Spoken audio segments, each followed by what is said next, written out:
إلا يعلمها ولا حبة في ظلمات الأرض لا رطب ولا يابس إلا في كتاب مبين.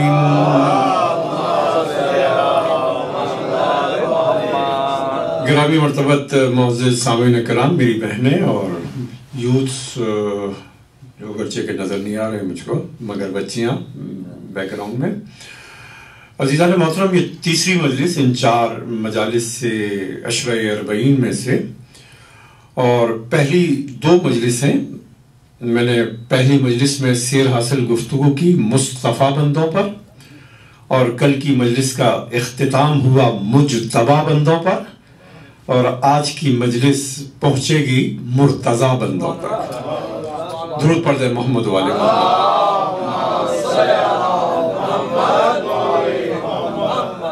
قرآن مجید کا یہ سورہ سورۃ الانعام 6واں سورہ ہے قرآن کا، اور 60ویں آیت ہے کہ جس میں رب العالمین اپنے علم کے مقام کو بیان کر رہا ہے.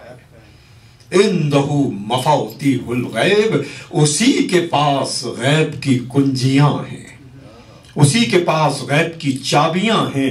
لا یعلمها الا ہو، اور اس کے علاوہ کوئی نہیں جو غیب کا علم رکھتا ہو. اِنْدَهُ مَفَاتِحُ الْغَیْبِ لا یعلمها الا ہو، اور اس کے علاوہ کوئی نہیں جو غیب کا علم رکھتا ہو. وما فی البر والبحر، اور جو کچھ کے خشکی کے اندر ہے، جو کچھ کے تری کے اندر ہے، وہ سب کا سب اس کے علم میں موجود ہے.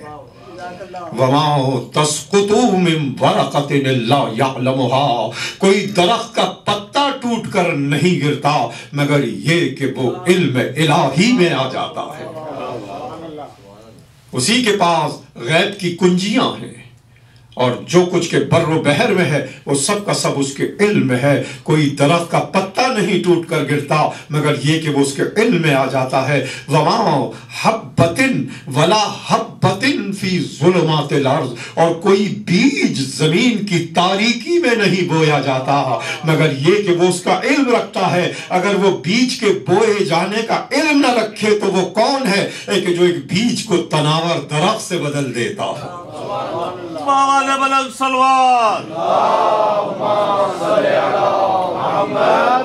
اور ان تمام امور کا خلاصہ کیا. لا رطب ولا یابس الا فی کتاب مبین، کوئی خشک نہیں کوئی تر نہیں مگر یہ کہ اس نے اس کو کتاب مبین میں بیان کر دیا. یہ سورہ انعام کی 60ویں آیت ہے کہ جس میں رب العالمین علم غیب کو اپنی ذات کی طرف نسبت دے رہا ہے. اور یہ قرآن مجید نے جتنے علوم کا ذکر کیا، کسی مقام پر علم لدنی کا ذکر ہے، کسی مقام پر علم کانا وما یکون کا ذکر ہے، اس آیت میں علم غیب کا ذکر ہے. یہ تمام علوم جو قرآن نے بیان کیے، اہم ترین علم غیب ہے. بعض اوقات پوری انسانیت سے مخفی، بعض اوقات انبیاء و رسول سے مخفی، بعض اوقات اولی العزم رسولوں سے مخفی، اور بعض اوقات مقام امتحان پر ہر مخلوق سے پوشیدہ. یہ علم غیب کا مقام ہے اور نسبت دی اپنی ذات کی طرف. اندہ مفاتیح الغیب، ایک حدیث اس مقام پر کوٹ کرتا چلوں اگرچہ کہ میں ترجمے ہی کے مراحل میں ہوں، کہ معصوم نے ارشاد فرمایا کہ اللہ کے 73 اسماء اعظم کے رکن ہیں، یا اللہ کے 73 اسماء اعظم ہیں، ان میں سے 72 ہم کو عطا کیے اور ایک اپنے لیے رکھ لیا غیب کے علم کے لیے. درود پڑھ دیں محمد والا. تو یہ علم اس قدر اہم قرار پایا کہ اپنی ذات کی طرف نسبت دی یہ کہہ کر کہ میرے ہی پاس غیب کا علم ہے. سورہ انعام کی 60ویں آیت میں یہ بیان کر کے سورہ نساء میں ارشاد فرماتا ہے ما کان اللہ لیدلیکم علی الغیب، اللہ کا یہ طریقہ نہیں، اللہ کا یہ دستور نہیں، اللہ کی یہ عادت نہیں کہ وہ تم میں سے کسی کو غیب کا علم عطا کرے. درود پڑھ لے محمد والے محمد.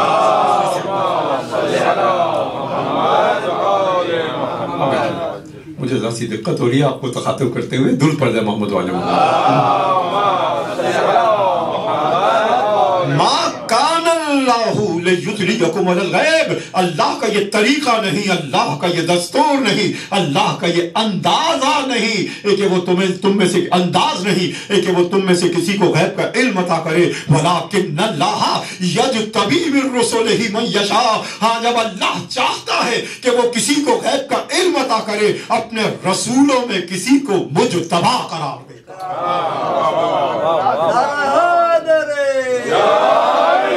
وَلَٰكِنَّ اللَّهَ يَجْتَبِي مِن رُّسُلِهِ مَن يَشَاءُ، ہاں رسولوں میں کسی کو مجتبی کرتا ہے اور اس کو غیب کا علم عطا کرتا ہے۔ سورہ انعام میں کہا علم غیب میرے پاس ہے، سورہ نساء میں کہا کہ وہ جب چاہتا ہے، جب اس کی مشیت ہوتی ہے، رسولوں میں کسی کو مجتبی کرتا ہے، رسولوں میں کسی کو مجتبی کرتا ہے اور غیب کا علم عطا کرتا ہے۔ ان دو مقامات سے قرآن کے گزر کر 70واں سورہ قرآن کا سورۃ الجن ہے۔ ارشاد فرمایا عالم الغیب، غیب کا علم رکھنے والا۔ جب آپ ان دو آیتوں کی تلاوت کر کے اس مقام پر پہنچیں گے تو عالم غیب سے مراد اللہ کی بھی ذات ہے اور رسول مجتبی کی بھی ذات ہے۔ عالم الغیب فلا یظہر علی غیبہ احد، غیب کا عالم اپنے غیب کو ظاہر نہیں کرتا کسی کے اوپر، الا من ارتضی من رسول، مگر غیب کا عالم اپنے غیب کو ظاہر کرتا ہے اس پر جو رسول کی نسبت سے مرتضی ہے۔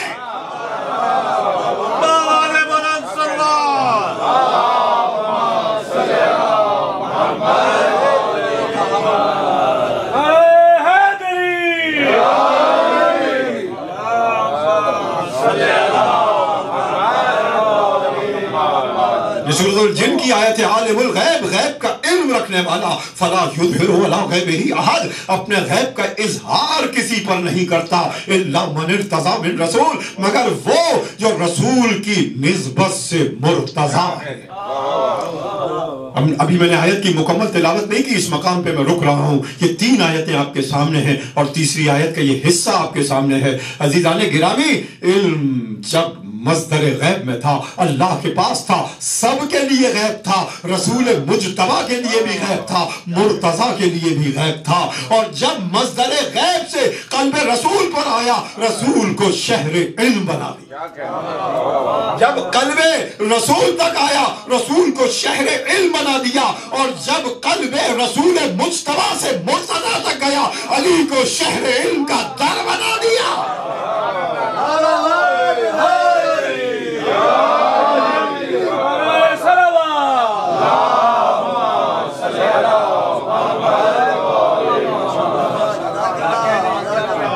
فارم میں نہیں ہے، ویسے لگتا ہے انشاءاللہ ابھی ہوں گے۔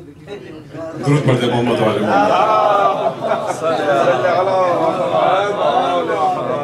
ایک مرتبہ درود پڑھتے محمد والے۔ اقتدار پڑھنے رہے پیدلی سوا لکھنا رہے حیدری حیدری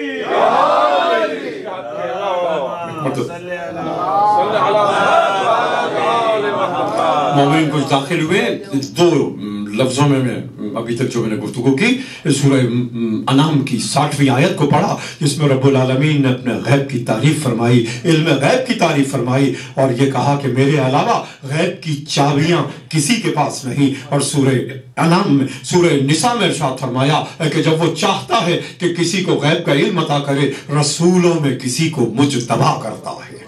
اور پھر سورہ جن میں ارشاد فرمایا عالم الغیب فلا یظہر علی غیبہ احد الا من ارتضی من رسول، غیب کا عالم اپنے غیب کا اظہار نہیں کرتا مگر اس پر کہ جو رسول کی نسبت سے مرتضی ہے۔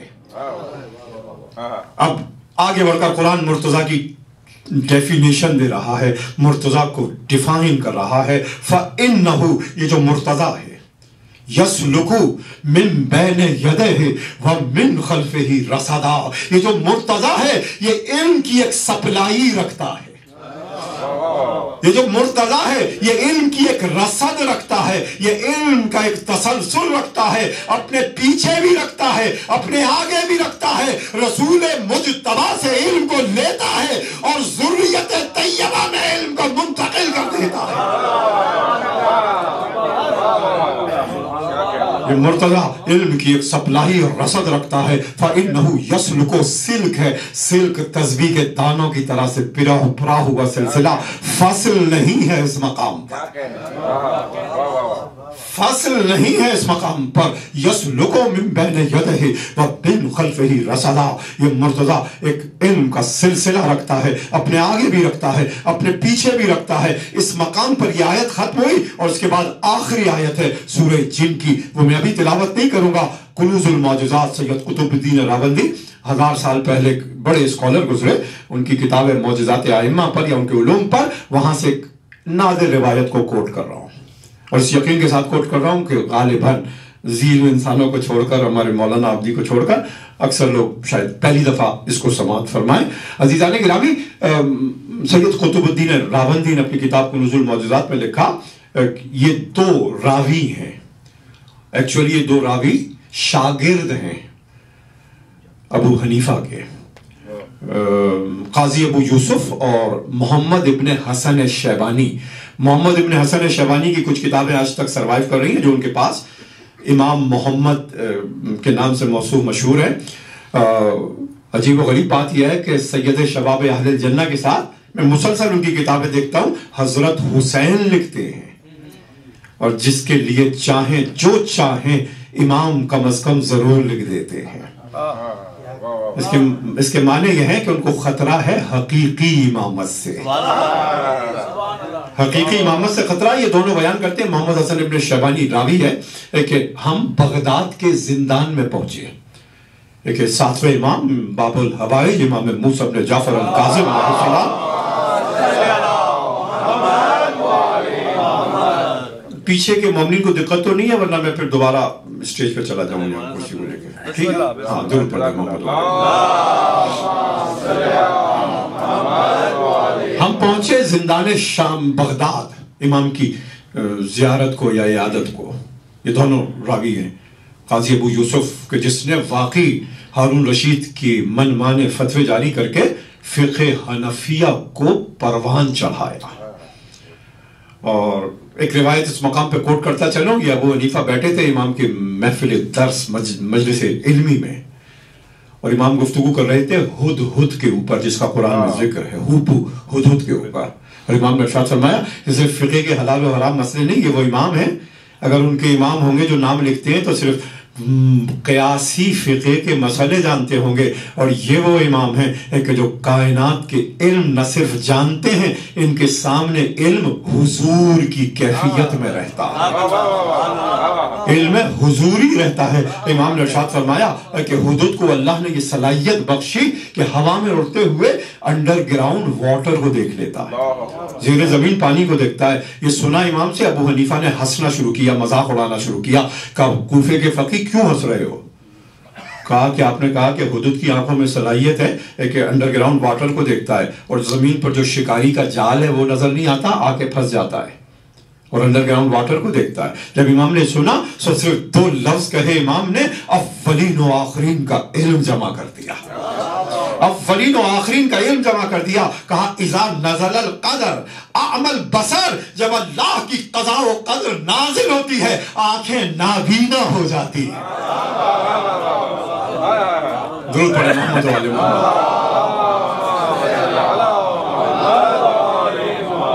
میں تو چاہتا تھا کہ ڈیلس ہیوسٹن کے سارے جعفریوں کو آج کی مجلس میں دیکھو۔ درود پڑھ دیں محمد و آل محمد۔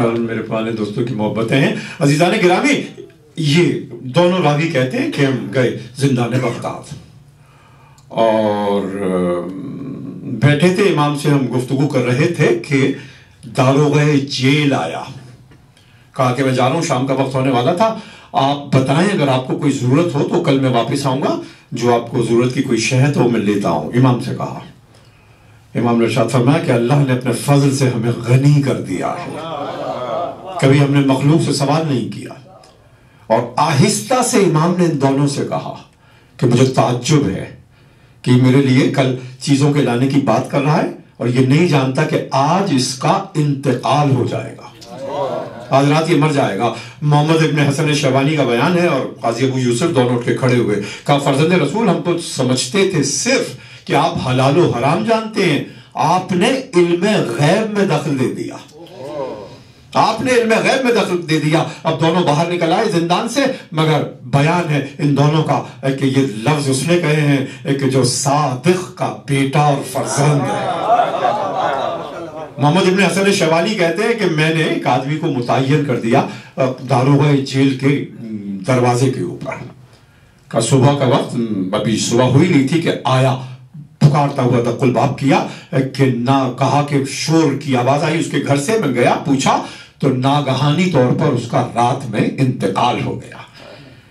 عزیزان گرامی، میں دو باتیں کہہ سکتا ہوں اس مقام کے اوپر آپ کی معرفت کے لیے، یا تو امام نے اپنے علم سے کہا، دوسرا جملہ سنیے گا میرا، یا تو امام نے کہا کہ اس کی موت واقع ہو جائے گی اپنے علم سے کہا، یا امام نے جو کچھ کہا وہ علم بن گیا۔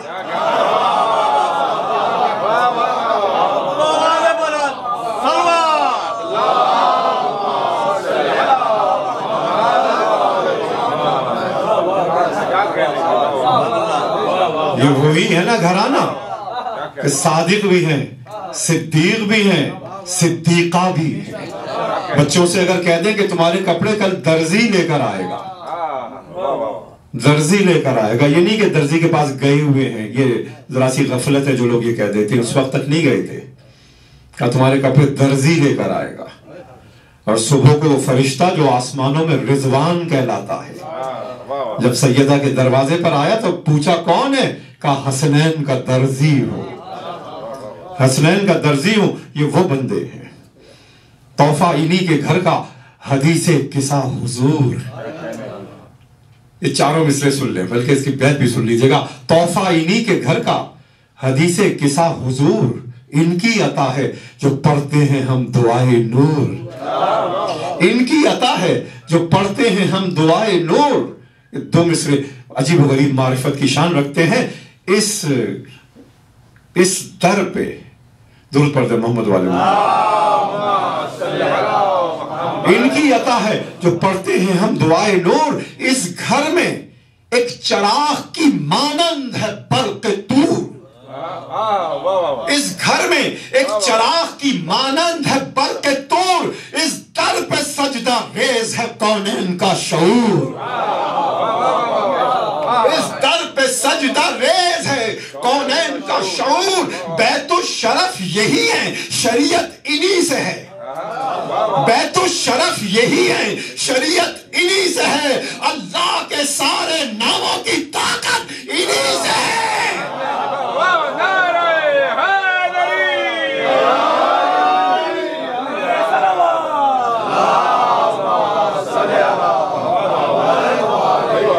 آپ سمجھیں گے شاعر نے جسارت کر دی، غلو کر دیا، نہیں، دو لفظوں میں اس کو حل کر دو۔ بیت الشرف یہی ہے، شریعت انہی سے ہے، اللہ کے سارے ناموں کی طاقت انہی سے ہے۔ 99 نام کا واسطہ دے یا جوشن کبیر کے 1000 ناموں کا واسطہ دے، لیکن جب تک درود نہ پڑھے